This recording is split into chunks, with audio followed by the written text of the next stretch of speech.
And we begin with breaking news. A jury has found former MLB pitcher Dan Serafini guilty of murdering his father-in-law and trying to murder his mother-in-law. That attack happened more than 4 years ago at a home in the Lake Tahoe area, and KCRA 3's Michelle Bandor was in the courtroom as the verdict was read. Michelle?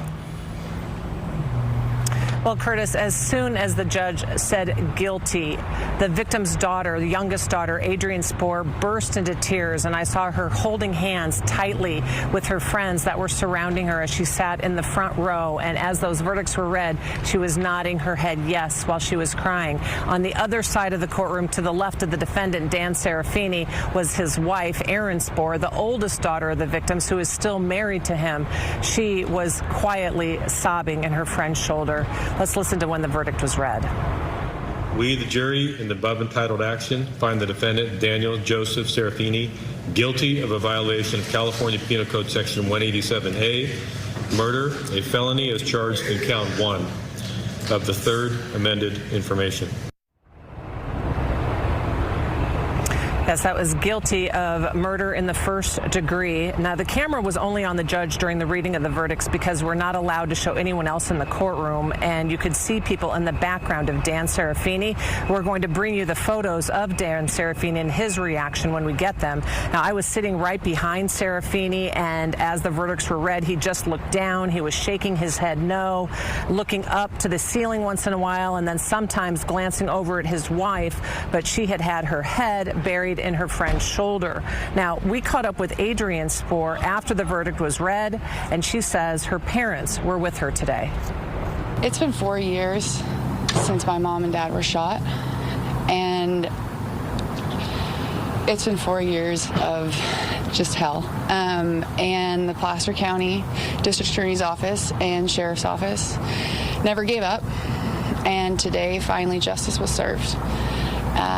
And I will never forget how they never gave up on this case. They never gave up on my mom and dad, despite how many people were trying to lie and manipulate. And I want to thank them. I want to thank the members of the jury for seeing what the truth is in this case.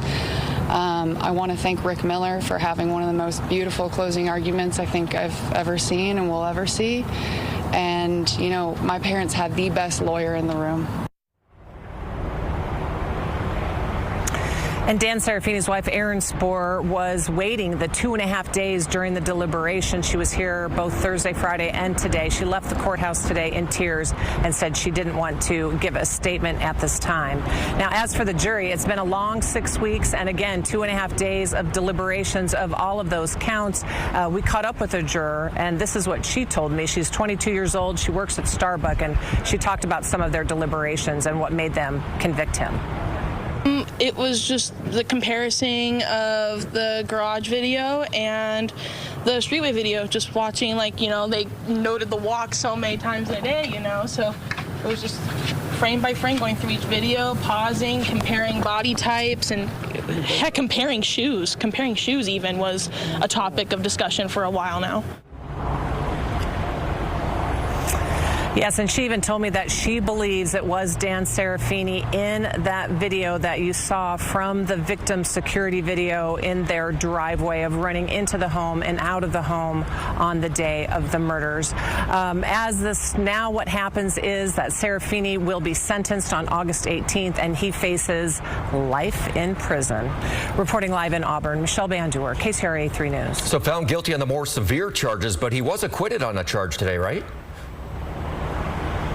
Yeah, Curtis, he was found not guilty of child endangerment. The prosecution had said that he was lying in wait and had a gun, and he was inside his in-laws' home waiting to kill them, and that his children were in the home because they had spent the afternoon on the lake on the boat and waited for them to leave. But the jury found him not guilty of child endangerment, but again, guilty of first-degree murder, attempted murder, and first-degree burglary with those special circumstances of lying in wait and use of a gun.